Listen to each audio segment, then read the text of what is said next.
Hello again. Thanks for joining us. This is Space Nuts. My name is Andrew Dunkley. Welcome to our first edition of 2025.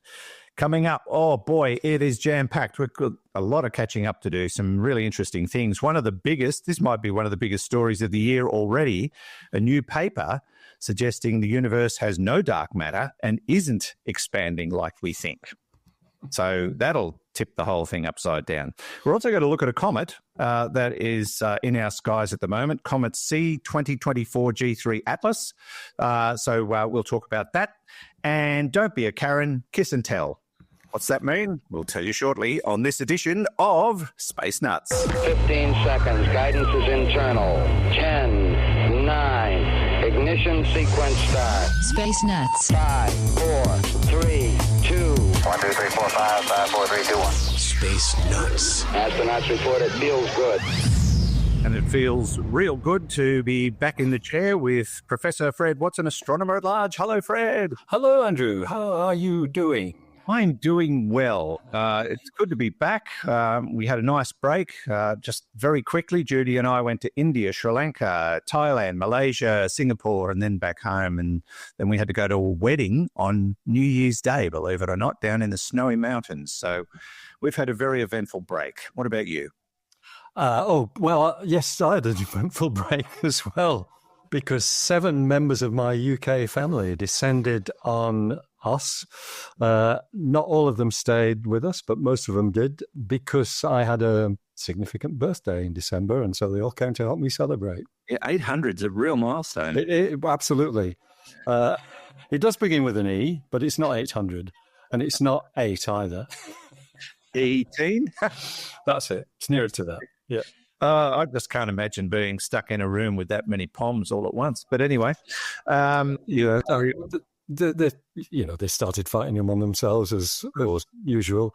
But actually, compared with the way the Aussies fought among themselves, they were pretty tame, I have to say. Yeah, well, that happens a lot. Christmas brings that out in us, doesn't it? Yeah, it does, absolutely. Now, I have a little bit of a surprise for our audience moving forward. We have another guest with us at the moment. He is Professor Jonti Horner. He's the Professor of Astrophysics at the University of Southern Queensland. Jonti, welcome. Thank you for having me. It's good to be here. It's good that you decided to join us, because we thought you'd say no. But anyway, the reason you're on board is because Fred and I have basically run out of time to do catch-up episodes for when both of us are going to be away over the coming months. And so this is technically Fred's only episode for the next month or so, and you're going to fill in for him over that time frame. So we're really pleased about that. Can you tell us a little bit about yourself? Professor of Astrophysics. Very exciting. Happy to do so. I mean, you probably pick up from the accent that I've got a bit of a shared heritage with Fred, which I'm sure is the only reason you invited me on. It's to maintain the Yorkshire connection. I grew up in the north of England back in the 80s, really, and got hooked by astronomy very young, thanks to Patrick Moore. And I seem to be expanding in a similar way to him as well. So I'm clearly mimicking his share. And joined my local astronomy society, which is the West Yorkshire Astronomy Society, when I was about 8 years old. And I now get to be their president, actually, even though I'm in absentia, which is really kind of a lovely, touching thing. You know, because I'm a young kid that came through the society, went to talks from professional astronomers all the time. And basically that let me stay hooked through being a teenager, and meant that I had the ammunition and the wherewithal, I guess, coming from a low socioeconomic area and, you know, not the best part of the world to grow up in at that time, thanks to Maggie Thatcher Milk Snatcher. I still had the opportunity to head off to uni, get to study what I want to do, and that's allowed me to have a reasonably entertaining and challenging at times career and move around the world. Rocked up in Australia in about 2010, and I've been here ever since. So despite the accent, I am officially Australian. I just don't quite sound it yet. So well, that's kind of the potted history. We're so thrilled to have you, and people will get to know you over the coming weeks. So welcome aboard, and we're going to have a lot of fun today, talking about these topics. And we're going to start with probably the big one in regard to this new paper suggesting the universe has no dark energy and isn't expanding like we think. Your thoughts on this, Fred? It's entertaining. It's something that I think is going to cause not consternation by any means, but certainly give cosmologists, the people who look at the history and evolution of the universe as a whole, perhaps reason to pause and say, okay, maybe this is a time to have a look at the paradigm under which we're working.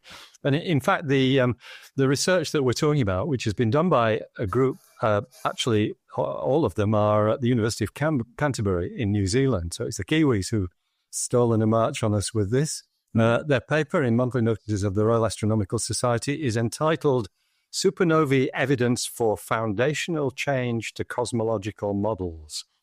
And what they're basically saying is that we now have such a big collection of supernova data. And these are stars, as you know, that explode at the ends of their lives.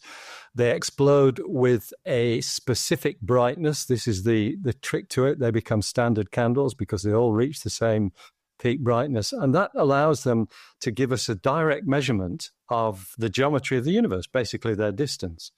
And when you do that with the latest data, it turns out that the dark energy model, which is kind of getting a bit creaky because we've always thought dark energy, a springiness of space might be constant, but there's new evidence that suggests that it's not.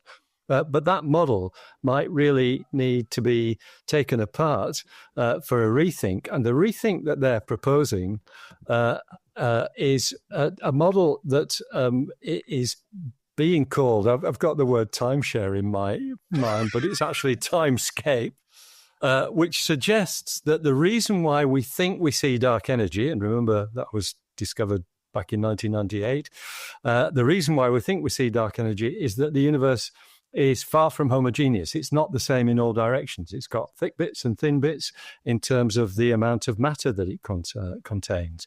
And the problem with all our cosmological modeling is the first premise that we start from, the first foundational factoid that we take is that the universe is the same in all directions. It's isotropic and uniform. And that is not the case. We know that because we look out there and we see galaxies in some places and not in others. So we know that the universe is highly inhomogeneous. And what these people are saying is perhaps that is the bigger effect that is manifesting itself in what we think we're seeing as an accelerated expansion of the universe caused by dark energy, whereas in reality, that's not the case. The universe perhaps is not accelerating in its expansion, but what we can see makes us think it is. So the more measurements that we can make, the more likely we are to be able to pick between one model and another. So are they suggesting this is some kind of optical illusion? In a sense, yes, that's right. Well, the whole universe is an optical illusion in that we see these things dotted around, and we've got to be very careful as to how we interpret that as a three-dimensional entity. And that's always the problem. My take on it, if you'll forgive me, and I'd love to hear what Jonti thinks about this work as well. My take on it is that there is a lot of evidence, not just from the supernova observations, but from the geometry of the universe as a whole. When we look at this, the way galaxies form this kind of honeycomb of material, almost like a foam of galaxies, when you analyze that and look at the characteristic distances between galaxies and things of that sort, you can really work out what the geometry of the universe is like in some detail. And that allows you to tease out the constituent components, including the contribution of normal matter, which is only about 5%, the constitution of dark matter, which is something like 25%, and this mysterious thing called dark energy, which is 70%. And there's Geordie agreeing with everything I'm saying. He couldn't wait to come back. Couldn't wait. No, sorry about that. All right, Geordie, it's okay. So, yeah. Not confusing Geordie with Jonti, which I picked on an email, and I apologize. Actually, Geordie nearly got called Jonti, I have to say. And that would have been after you, Jonti. Yeah. Jonti, what's your take on this? And I do remember reading in one of our emails when we discussed this topic that it gave you a headache. Well, I think most of these things do, because we're trying to visualize things that are at the very limits of our understanding. And I always find it amazing that we're having this podcast here in all this technology we've developed with this incredible wealth of understanding we have of the universe that has all been developed by about 2 kilograms of squishy stuff in people's heads. And it's amazing that 2 kilos of squishy carbon can work out what the universe is like. But what I love about this is it's a really nice reminder of how science actually works. So you kind of get the impression at school that science is just done and dusted and here's a theory and that's it. But what we're actually doing is this kind of iterative process where in astronomy, we're not an experimental science, we're an observational science, which is a bit of a subtlety. But what it means is we're looking out at the universe like detectives, we're gathering all these clues, and then we try and piece them together into a narrative of how things work. And what makes that narrative a theory is that you can use it to make predictions. If this is correct, then you will see this, then you'll see the other. And sometimes people make explicit predictions like, with the next generation of telescopes, you need to look for this, and this is a really good test. Other times it's a bit more implicit because it's just saying this is how things behave. And typically those theories, those explanations, do an exceptionally good job of explaining everything we already see and going a little bit beyond it. But there's this really long history of us hitting a wall where suddenly we've reached beyond the point where the theory works because we just didn't have enough data. So the theory was a good explanation, but it's not the final answer. And then you get the observationals that show the theory isn't quite right. And you go back and new batches of theories come. And sometimes they're just a refinement or an improvement, which is what this is doing. Essentially, it's saying we can no longer assume the universe is homogeneous. You've got to take account of the patchiness. There's a few different models that try and do that in different ways. They'll predict different things. We can look at that in the future. Sometimes it knocks a theory over and you start again from scratch. And this is what we're seeing. We're seeing science happening before our very eyes here. And it's because what we're looking at is the hardest ever things to measure, the most challenging observations, really pushing the boundaries of what we know. And so as we get more detailed answers, you are going to hit a point where the simpler theory doesn't work. And I mean, it makes my head hurt to call the current cosmology the simple version, because it really, really isn't. But it's a steady improvement. And we've seen it in the past. I use Newton's gravitation in all the research work I do, all the simulations, even though it's wrong. It's wrong because you need to do general relativity to improve on it. That's, you know, if we were doing the podcast 120 years ago, that would have been the great revelation. Newton was wrong. Here's Einstein. But Newton's model was good enough that it's easier for my simulations to use it. And the differences are so small we can ignore them. That was 120 years ago. This is the equivalent kind of thing going on now. This is right at the forefront. And it's brilliant to see how these new surveys that were put together based off the stuff 20 years ago are now pushing the limits of where that may or may not work, allowing us to take that next step. Yeah. Would it be fair to say that challenging what we perceive to be the current reality is the way we can improve the potential outcomes or the potential changes in the way we look at cosmology or the universe as a whole? If we didn't challenge these things, there'd be no progress. Would that be a fair point? Yeah, absolutely. So it's, you know, essentially what we're trying to do here, or the authors of this paper is lift the lid on not the elephant in the room, in the sense that, you know, we think there's something definitely drastically wrong with dark energy, because it's still very much the paradigm by which astronomers work, but lifting the lid on maybe complacency. So it is challenging our ideas, and it will produce new results.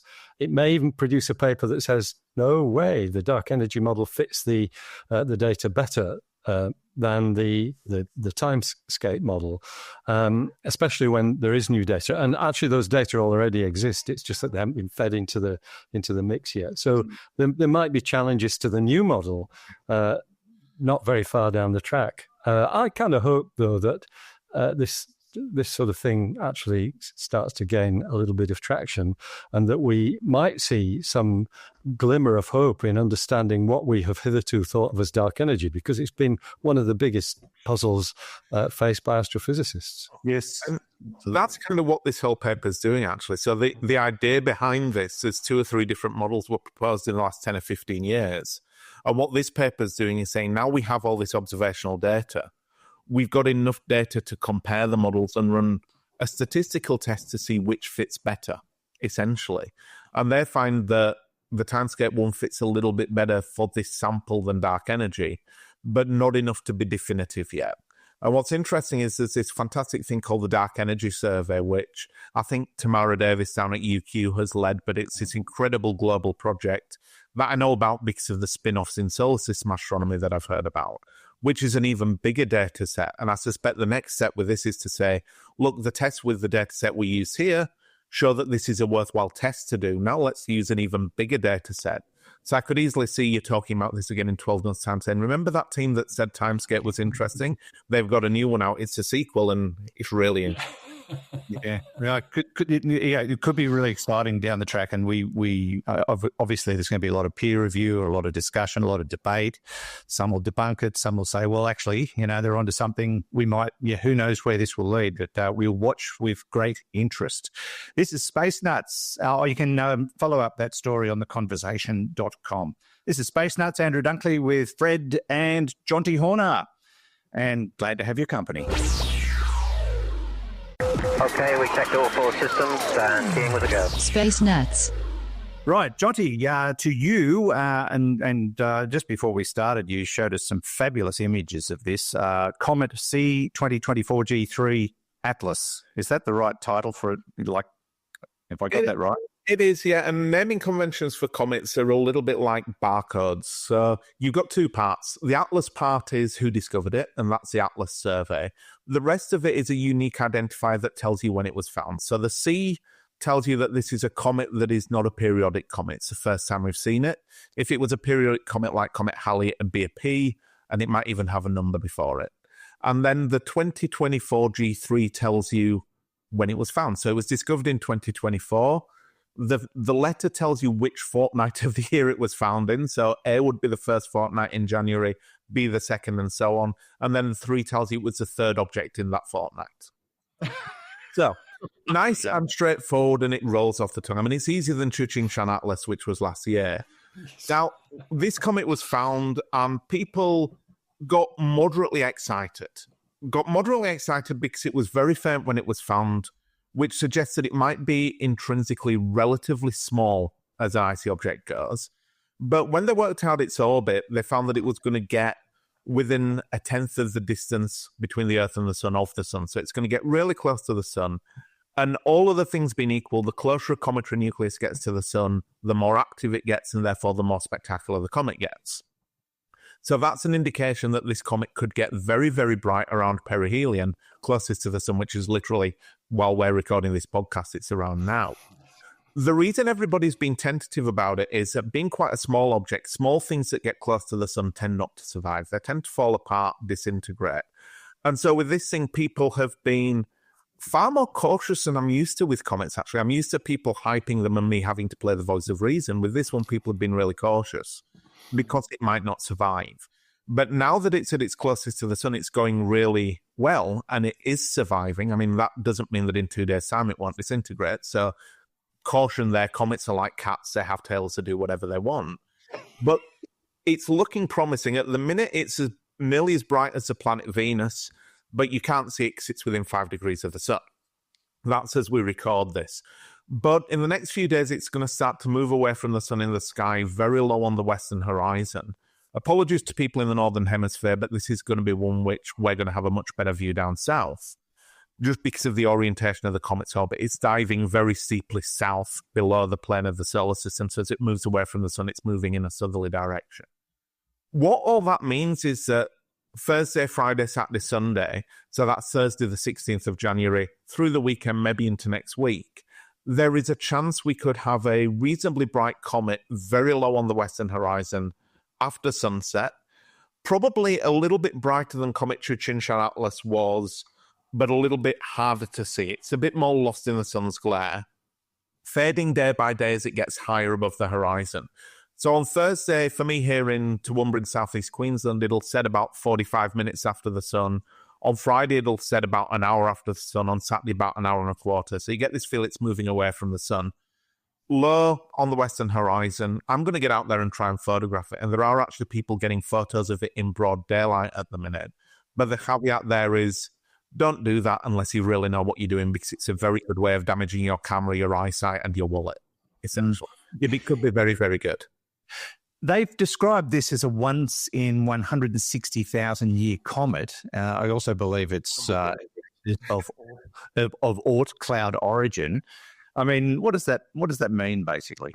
It means that people are throwing a lasso around something that astronomers probably wouldn't mention. So comets move on these really elongated orbits around the sun. And when a comet's trapped on an orbit that's relatively short period, in tens or hundreds or even a few thousand years, it's not getting so far from the sun that anything else is going to stir it up other than the planets in the inner solar system. So Comet Halley is roughly 76 years and it comes back.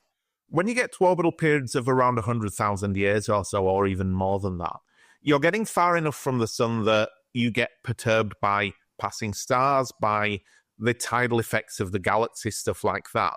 So saying that this thing's on a 160,000 year orbit doesn't mean that it will be back in 160,000 years, because when it gets furthest from the sun, it will be nudged around and will probably not come in on quite the same orbit. The reason that gets thrown around, though, is that it's currently on a 160,000 year orbit, so therefore it wasn't seen at any point in the last 160,000 years. It's a little specious. What it did give astronomers a bit of faith for, though, is that this comet has probably been past the sun at least once before. Because that orbit is slightly tightly bound, that gives a little bit more confidence that it would survive perihelion. So the comets that break up are either really small fragments of a bigger comet and they're too small to survive, or comets coming through for the very first time have a tendency to break apart more often. So the media stories use that number because it's a big number and it makes it sound exciting. It is not the best comet you'll see in the next 160,000 years. It's possibly the best comet of this year, but we don't know till the year's over yet. Yeah. But having that orbital period that is indicating it's been through before gave astronomers a little bit of faith that it might survive. And at the minute, it's looking good. There's some glorious images out online from the Solar Heliospheric Observatory, SOHO, which points at the sun, has a little thing in the middle to block the sun out, so it can look at solar eruptions, coronal mass ejections. And this comet's in the field of view at the minute, and it's the third brightest comet that SOHO has ever seen. It's brighter than Chichin-Shan Atlas was at the minute. The only two that were better was Comet McNaught in early 2007 and Comet Ison in 2012. So it's in esteemed company. It could be really good and well worth a look, and you will see some awesome photos. I can almost guarantee that. Gosh, I'm going to have to get out there with my telescope and see if I can have a crack at it. Fred, we've talked about comets a lot, and we got pretty excited late last year when the comet made the news, and we couldn't see it because it was cloudy in Sydney. It was cloudy here. I never got one chance to see it, so I'm very hopeful about this one. Yeah. Well, the great thing about this one, Andrew, is that you're not going to have to get up at 3 o'clock in the morning as Jonti did to photograph the last one. So, I'm sure that fingers will be crossed. Sadly, mine won't be, because in 2 days' time, I'll be very well up in the Northern Hemisphere, in the Arctic Circle, in fact. So that's going to take me well away from night sky viewing of this comet in the evening sky. Maybe when you take off, you could just take your telescope and shove it out the window of the plane. That will. I just think, depending what time you fly, if you're taking off in the early evening, you might get to see it from the plane window, and that's a good way of being above the clouds. It is indeed, yeah. It's an afternoon flight, Jonti, up to Bangkok, and then from there up to Stockholm. So your seat to be on the western side of the aircraft after the have a look. My seat is already picked so that I will be next to my wife. You probably need to be looking at her. Yes, indeed. Yeah, it's very exciting. So something to keep an eye out for. Jonti, just quickly, if people want to have a go at seeing this, best time, best way? The further south you are in the world, the better. Actually, I think about where I am, really, because the nearer you are to the equator, the more steeply things set. And so the higher above the horizon they are a given amount of time before they set. So if it's 30 minutes before something sets and you're at the pole, it's pretty much on the horizon already. If you're on the equator, it's setting vertically. But have a play around with one of the wonderful free planetarium programs. I often use Stellarium because that's a free one you can just open in a browser window, set your location, and away you go. And also what I did earlier on, because I'm looking at trying to get some photos Thursday, Friday, Saturday, if the weather holds out, is actually hop onto Google Maps, have a look for a place around you, because you can drop that little pegman in and have a look what the horizon's like just south of west. And there you can find somewhere with the lowest western horizon possible, because it is going to be quite low to the horizon. Mm-hmm. And if you can't see it with the naked eye, lob a camera, especially if you've got a DSLR type camera, bang it on a tripod roughly where it should be and play around with the exposure times. Because the images I was showing before we started recording, I could just see the comet with the naked eye, but it was really obvious through the back of the camera. And it was really obvious in the lens. So that comet, I could see it with the naked eye, and it's like, yeah, wow, I can see it. Brilliant. But the photos came out better than my view was. Right. And get out of town, get somewhere dark? Dark's a bit less relevant when you're still so close to sunset. I mean, we're talking about observing here during twilight. At least, even if you go a week from now, it's still only setting at about 8 p.m. So it's only an hour and a bit after sunset, and by then it will be fading relatively quickly. If it goes really well, it might be visible with the naked eye for about a fortnight, but that's tenuously. But basically, find somewhere with a low western horizon, slightly south of west, actually. Lower the better, because if there's trees in the way or buildings in the way or people in the way, they're going to get in the way of the comet. So ideally you want the western horizon to be as low as possible. Yeah. Okay. Well, we've got plenty of flat earth around this part of the world. I'll use a different terminology. Plenty of flat ground. Out where we are in the northwest, it's probably, or the central west, it's probably a great place to make some observations. Lots of stories online, space.com, but just do a search for Comet C 2024 G3 and you won't be disappointed. This is Space Nuts. Andrew Dunkley here with Professor Fred Watson and Professor Jonti Horner. Roger, you're loud and clear here also. Space Nuts. Our next story takes us to the outer solar system. I kind of introduced this as Don't Be a Karen, Kiss and Tell. This is actually an interesting story about how Pluto got its moon. And, we talk about how Earth got its moon with that massive collision with Theia. Now they're starting to think something different happened with the moon Charon and Pluto. So, take it away. Whoever wants to pick this one up first. I think this is definitely Jonti's, because he's a planetary scientist. So okay. There you go. Yeah. So we've got kind of broadly three types of moon in the solar system. We've got what we call the regular satellites, which you see around the giant planets, and that's Io, Europa, Ganymede, Callisto, Titan. And the thinking about them is they form around their planets like the planets formed around the sun. You get a disk of material. These things accrete in that disk, and that's why they're pretty much in the plane of the equator of those planets, and they look like mini planetary systems, essentially. You've then got what are called the irregular satellites, which are things typically, again, around the giant planets that are way, way out, as much as 20, 30 million kilometers from the planet, moving on really bizarre orbits, really eccentric, really inclined, and typically small icy objects. And there we understand because they were captured. It was really straightforward. That's how you form them. They didn't form where they are. They were grabbed.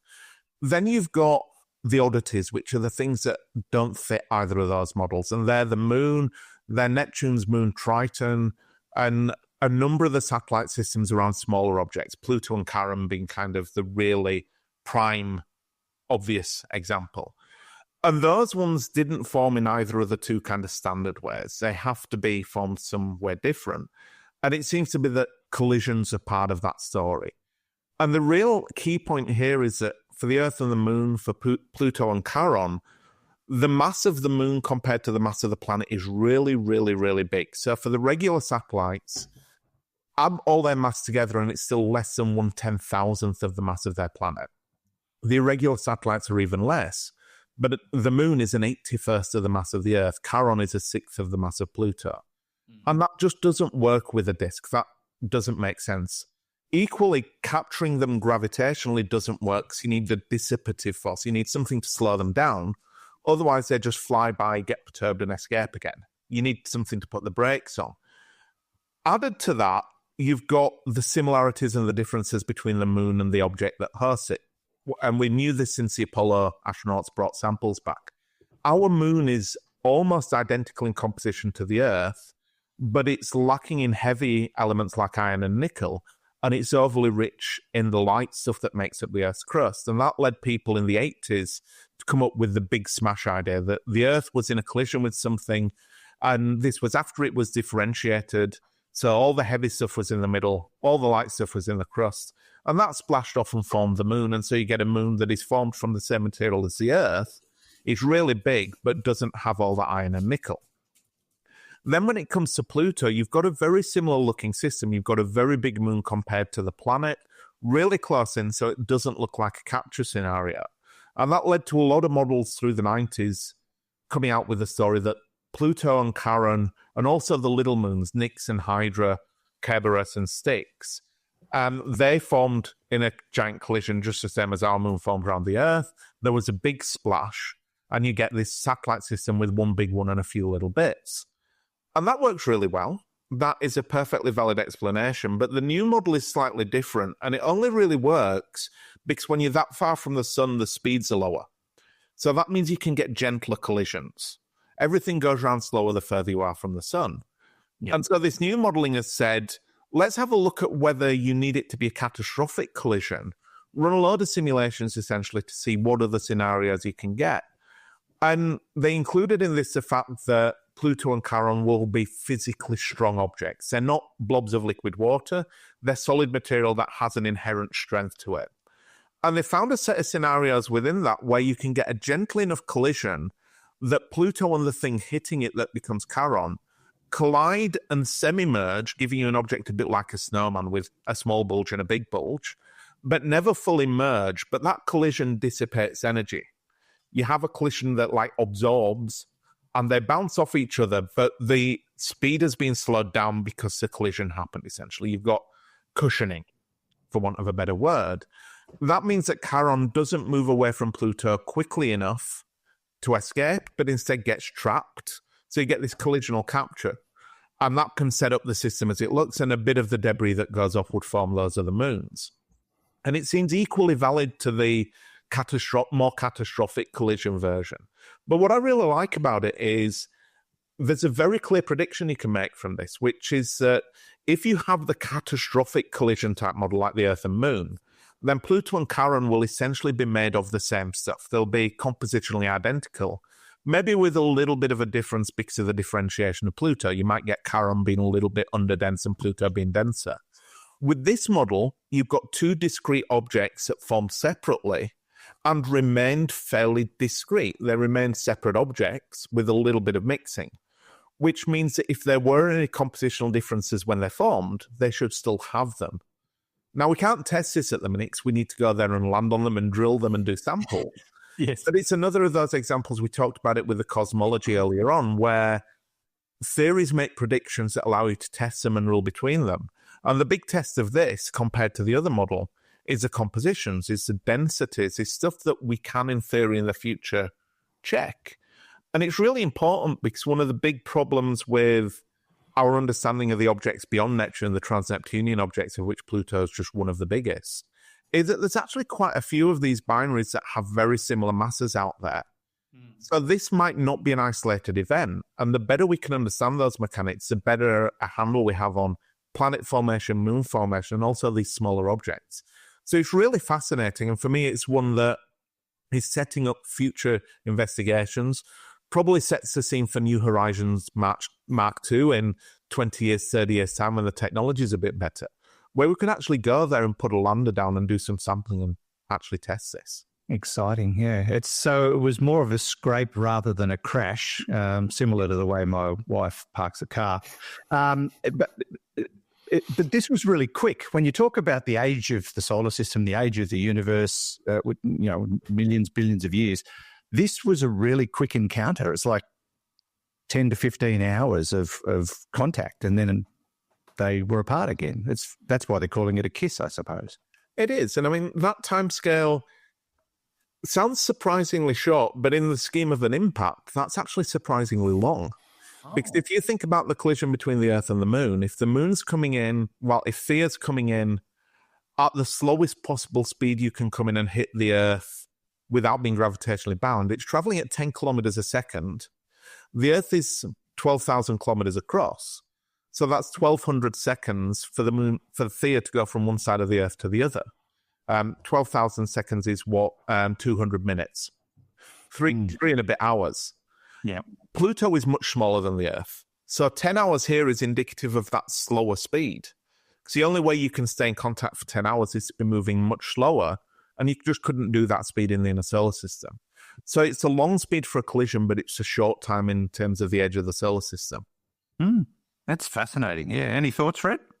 Only that, sometimes we probably would have had collisions between objects which are even more gentle, so that without demolishing each other, they do stick together. And I'm thinking of Arakoth, the object that was observed by New Horizons after the Pluto encounter in 2015.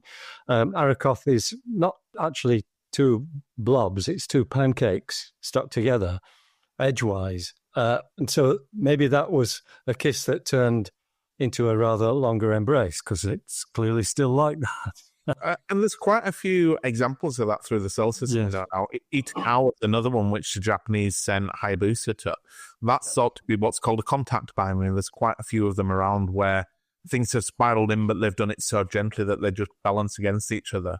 And these objects are small enough that their mutual attraction isn't strong enough to overcome their physical strength. So if you put the Earth and Venus in physical contact with each other, we wouldn't be recording this podcast, but they'd eventually kind of smush together.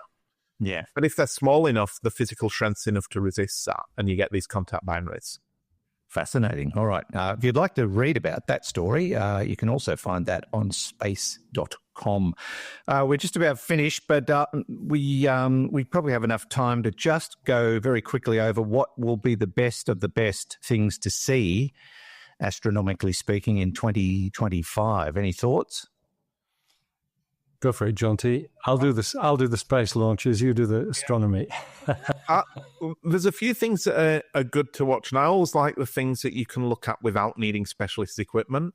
So things like eclipses and meteor showers. This year is absolutely terrible for eclipses of the sun. There's two very, very poor partial eclipses, one of which you'll only see if you're in far northeastern Canada, the other for which you'd need to go to Antarctica, and they're going to be unimpressive anyway. But we've got two really good total lunar eclipses. The first of which comes at the end of March, mid-March actually, 14th of March. And that's going to be really good for people in the Americas. You're going to get a proper blood moon, as has become kind of common parlance. Bang in the middle of the night, you see the full eclipse. For us here in Australia, we get a really good one, unfortunately before dawn. So, yeah, grumble about that. But that's on the 8th of September. And that'll be a really good one with like more than an hour and a half of totality. So the moon will be blood red for an hour and a half, which is kind of cool. We've also got meteor showers active as always. We've got, for us here in the Southern Hemisphere, the Eta Aquariids are our second best shower of the year. Northern Hemisphere gets better ones, but for us, the Eta Aquariids are our second best. And they're good, particularly in the first week of May. And again, they're a get up before dawn to see them, unfortunately. But it's a good time to go camping as the weather cools down in our autumn. The Geminids in December are the best shower of the year every year. They're awesome. I love them. They're brilliant from the Northern Hemisphere, but they're also good for the Southern Hemisphere. Northern Hemisphere gets them a bit better. They peak on the 13th and 14th of December, and this year the moon's out of the way, so it's perfect. Unlike last year where the blind sight was in the way and we had all this natural light pollution and it was a bit disappointing, this year they'll be really good. So they're really my highlights, and a lovely way to finish the year with the Geminids. Excellent. They're my birthday meteors, because they peak on my birthday. Uplifting off, Fred. Yeah, just the things to watch for this year are going to be Starship. We are expecting the 7th test launch of Starship anytime now, possibly tomorrow, compared with where we're recording at the moment. So by the time this recording goes to air, it might have happened. The 7th test flight, which will once again, we hope, bring the Falcon Super Heavy back to its chopstick landing down there at Boca Chica. And the other space highlight to look out for, perhaps, is the eventual return of Suni Williams and Butch Wilmore, who've been stuck up on the International Space Station since June last year, because I think their return has now been pushed another month further down the track. I think it's no earlier than the 25th of March was the last thing I read, which, considering they expected to be at the International Space Station for a week, is pretty good going, really. Yeah, that's the thing. You never know what you're in for when you get up the International Space Station. But I'm sure they'll be really happy to get home eventually. All right, that just about wraps it up for this edition of Space Nuts. Don't forget to visit us online at our website, spacenutspodcast.com or spacenuts.io. Don't forget our shop. We've got a post-Christmas sale. Everything's the same price as it was before Christmas. So, yes, have a look at that. And don't forget our social media platforms as well. And our thanks to Professor Fred Watson, who will be around for one more episode. Not just this one. We'll do the Q&A episode with him soon, but then he'll be off up around Finlandia or somewhere like that. And Jonti will be sitting in his chair for a few weeks. So Professor Fred Watson and Professor Jonti Horner, thank you so much, as always. Great pleasure, Andrew. Keep up the good work. Oh, I never have. All right. Thank you, gent. We'll catch you on the next episode. This is Space Nuts, and from me, Andrew Dunkley. Oh, by the way, Hugh in the studios here today. Hello, Hugh. Where have you been for the last 6 months? It's good to have you along. And guess what he did? Nothing. And from me, Andrew Dunkley, thanks for your company. We'll see you on the very next episode of Space Nuts. Bye-bye. Space Nuts. You've been listening to the Space Nuts podcast. Mission complete, Houston. Available at Apple Podcasts, Spotify, iHeartRadio, or your favorite podcast player. You can also stream on demand at Bytes.com. This has been another quality podcast production from Bytes.com.